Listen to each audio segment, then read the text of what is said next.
Hello humans, I'm Annalisa and I am gonna show you every single bag of coffee that I have. Hi Belle. I don't know, I had Belle outside earlier. I don't know if she like smoked crack, but she's literally been like going insane. This is her new thing. Like hide under here and tear apart the couch. These are my coffees. Now, in my defense, I work at a coffee shop that gives us a free bag once a month if we take a little quiz and get it right. Very exciting, I know. And also, I have a coffee subscription box company where I like host and show and send out coffee from boutique roasters that I've paired relationships with. And the last 2 times, now 3, I have another one coming, sent me coffee to try from them, which was so generous and it was so amazing. And so that has really like spiked my coffee collection in the last month. So I'm gonna just like show you what I have and explain things in probably ways that you don't care about, but I really enjoy talking. So here we go. Let's just start. I'm just gonna start grabbing stuff. This is a dark roast from Benelux Coffee. They are from Raleigh, North Carolina. This is actually gonna be my next box. I'm gonna use them for fall.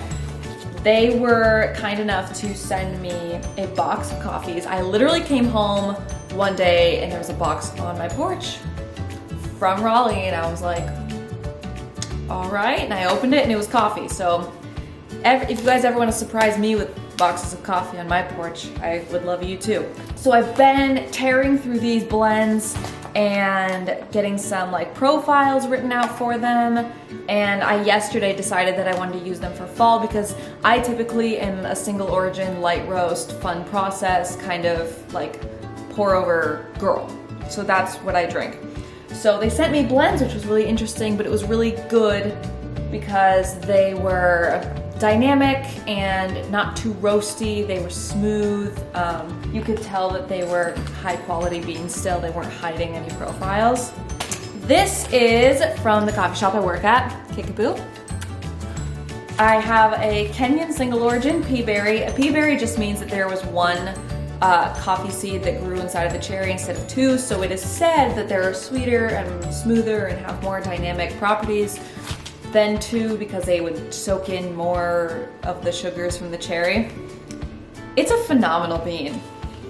It's just like a phenomenal single origin. I haven't had a ton of Kenyans, fun fact. I know they're like one of the most popular high quality beans that exist, but I am like a Burundi girl.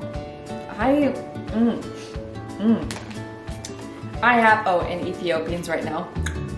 So I also have an Ethiopia Shelbessa single origin from Kickapoo that I'm tearing through.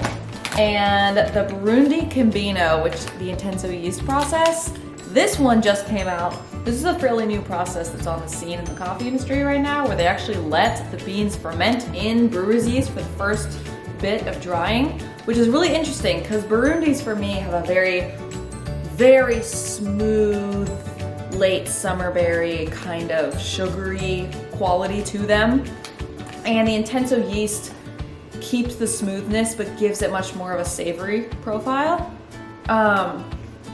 and definitely the savory kind of not hoppy, like a really smooth foam that you get when you're about to drink beer. It's funny because it doesn't taste, it doesn't anything like that, but there's a little bit of like aromatic brewerness to it. This is from Monarch Coffee, which is a co-owned company that the guy who sent me from Benelux also does the ownership or part of the Monarch Coffee, and they were the first people to ever send me coffee. And I told them single origins, all that stuff, and they sent me some phenomenal coffees. This one is from Rwanda. It's really interesting. It's pretty acidic, but still smooth and sugary. The flavor notes are apricot, grapefruit, and Chardonnay. Sorry, but who doesn't want that? Because if you can wake up and have a coffee that reminds you of Chardonnay in the morning, you're gonna have a good day.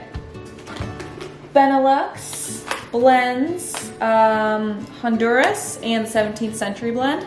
This is one of the darker ones that I have. I tried it yesterday. It is really good for, I'm just not a dark roast person.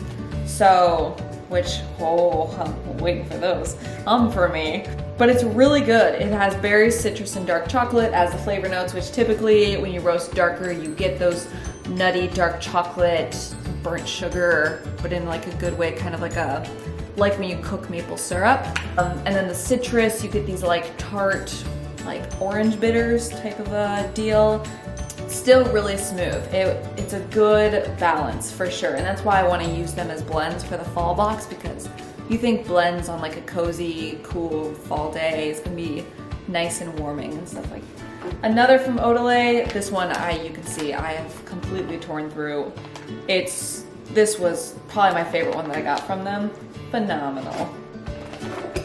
You guys, this is pathetic. This Ethiopia Idito from Kickapoo is like the first bag I ever got from them, and I didn't understand at this time that coffee goes bad.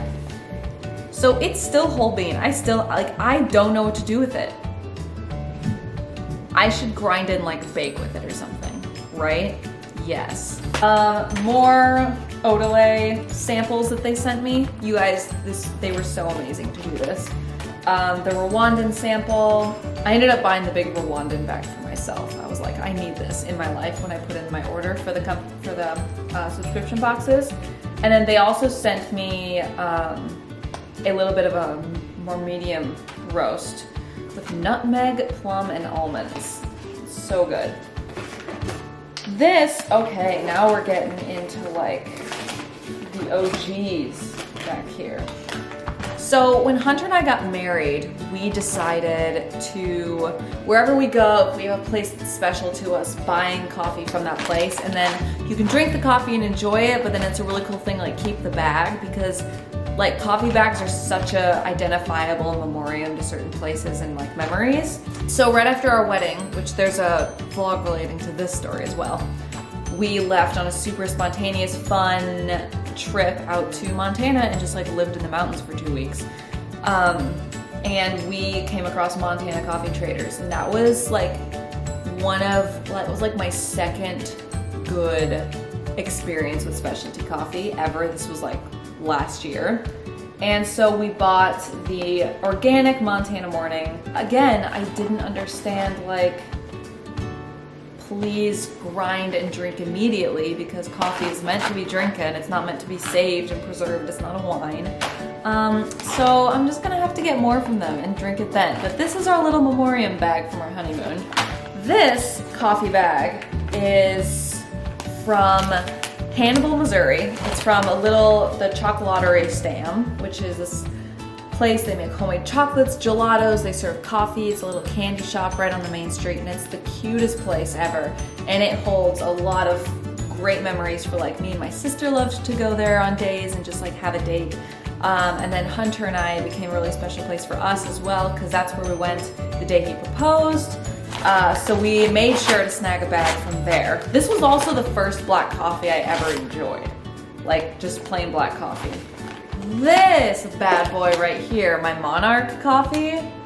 So Monarch Coffee Roasters are in Kansas City, Missouri, and we were on our way down to Branson from up here in the Northwoods in Wisconsin.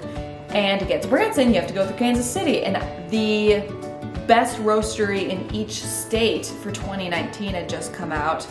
And oh my goodness. For the people that are not into coffee, they're gonna be like, oh my goodness, this freaking nerd. And Monarch was on the list, so we made sure that was our first stop when we went in there. And I wanna go back and just spend an entire day in there and show you guys every bit of that place. It itself as a building was a piece of art. And the coffee, the intuitiveness, the drinks they just blew my mind. Proper coffee roasters, this bag is precious to my heart because it's from Newburgh in Evansville, Indiana, which is where some of my favorite people on the actual face of the earth live. And I have fallen in love with the coffee shops that are there and have like grown so many awesome relationships because of it. So, and they had a Kenyan single origin micro lot that was in this amazing, like, hand-designed bag. So when we were there, we snagged this for sure. This probably makes the best cold brew I've ever had. This Kenyan, so good on pour over, so smooth, but the cold brew, wow. Game changer, yo. Let's see, if I had to pick a favorite, Lord.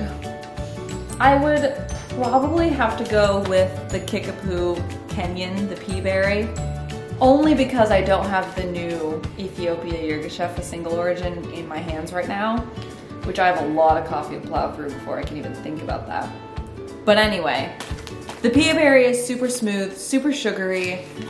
You should try single origins because when I started working at Kickapoo, I had never brewed a cup of coffee, ever. And I didn't understand what coffee was. I didn't understand what a light roast was and why anyone would want one and why you would drink it because that doesn't taste like coffee. And now I am a little bit of a light roast, I am a very large light roast snob and very particular too. So getting to work for Kickapoo initially as like my first company to work for is probably the best as far as like learning and education with coffee. Kudos to anyone who clicked on this video and watched me talk about coffee for 13 minutes and 31 seconds. Oh, that's just the unedited version, so it'll be shorter. Thank you guys so much for watching. I hope you enjoyed. If you want to sign up for but sign up for the subscription company, you can start receiving your boxes every 2 months.